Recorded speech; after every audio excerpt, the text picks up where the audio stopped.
like, subscribe, and leave a comment. So here's your review of AEW Rampage and AEW Dynamite week commencing the 14th of August.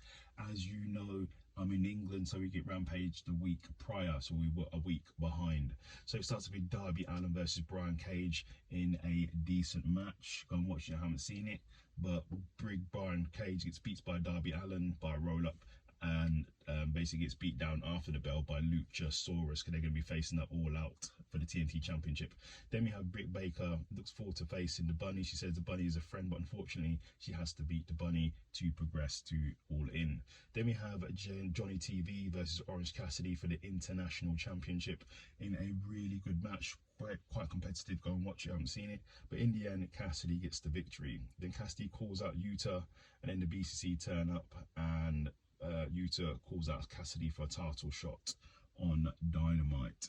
Then we have Aussie Open versus some guys. Obviously Aussie Open win. Then in the main event of the evening is Saraya versus Sky Blue. Winner gets to go to All In, and in the end of that, Saraya gets the victory. So Saraya's going to All In London. Coming out, she has to, she's from England. Then it goes over to Dynamite. So Dynamite starts off with Orange Cassidy versus Wheeler Yuta for the International Championship. Really good match. Go and watch it if you haven't seen it. But come on now, no one ain't beating Orange Cassidy right now, so Orange Cassidy gets the victory.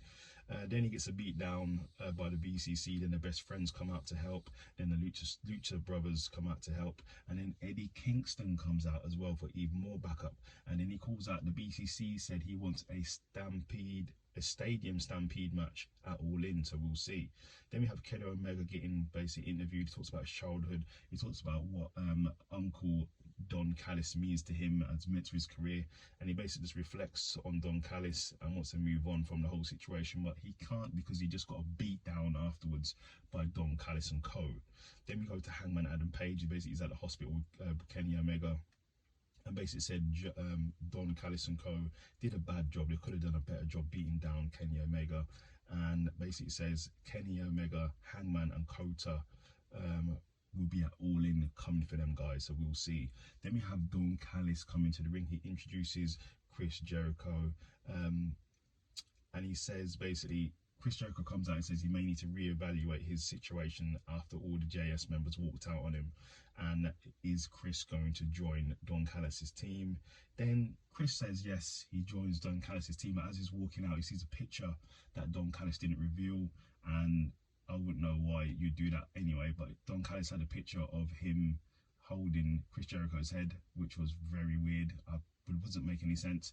And Don Callis basically said he had that picture there just in case. He said no because he thought he would say no because Chris Jericho has a bad ego. His ego is really big, and he didn't think he'd want to join the team, which would lead to Don Callis beating him down.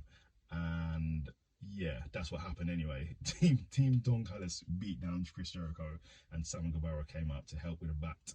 Then we had Nick Wayne and Darby Allin versus the Gates of Agony in a really good match. Go and watch, I haven't seen it, but in the end, Darby gets the win, and then basically Sting is there with Swerve's manager Nana scaring him basically in the back. We got Crazy Sting back basically. Then we have MJF and Adam Cole having friend time, so they go to get some food at Outback, I believe it's called, which they serve kangaroo meat, I believe. And then Adam Cole and MJF want to go and watch some kangaroo fighting, trying to get some tactics in how to beat Aussie Open when they face off for them for the ROH Tag Team Championships. And then they double clothesline some employee, and then they get told off by Tony Khan, who wasn't happy about it.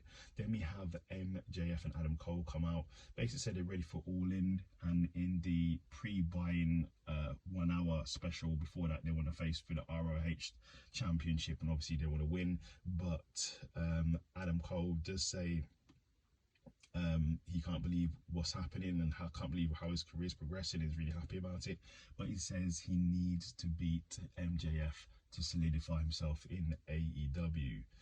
MJF then goes into his story, says basically he wanted to face two people in his career, that's Adam Cole, and he wanted to face Cody Rhodes, and says he used to had a car, he used to drive miles and miles. In 1 year he did 90,000 miles for all the independent shows he had to do. Then he said he sent Cody Rhodes a DM to turn up at All In for a match. Cody Rhodes eventually responded, and then he came to All In.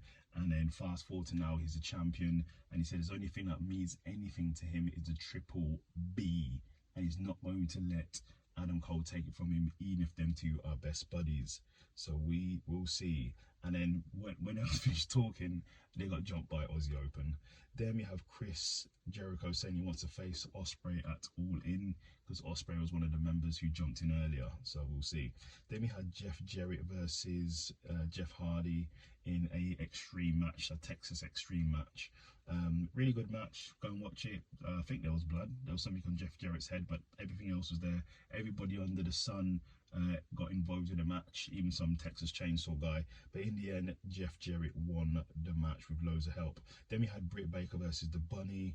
The winner goes to All In as the fourth member of the four-way women's match for the AEW World Championship. Was a great match, but in the end, Britt Baker got the victory. Then we have the Acclaimed versus some guys, but the match didn't happen because it was jumped by the House of Black, so nothing happened. Then in the main event of the evening, it was Young Bucks versus the Gun Club in a really good match. Go and watch it. Obviously, there's attempted interference by the Golden Gun Club members, Juice and Robinson, but in the end, the Gun Club got beaten by the Young Bucks, and Young Bucks got the victory. But then they started to get beat down by the Golden Gun Club, and the FTR came to save them. So that's your review of Dynamite and Rampage. Leave a comment.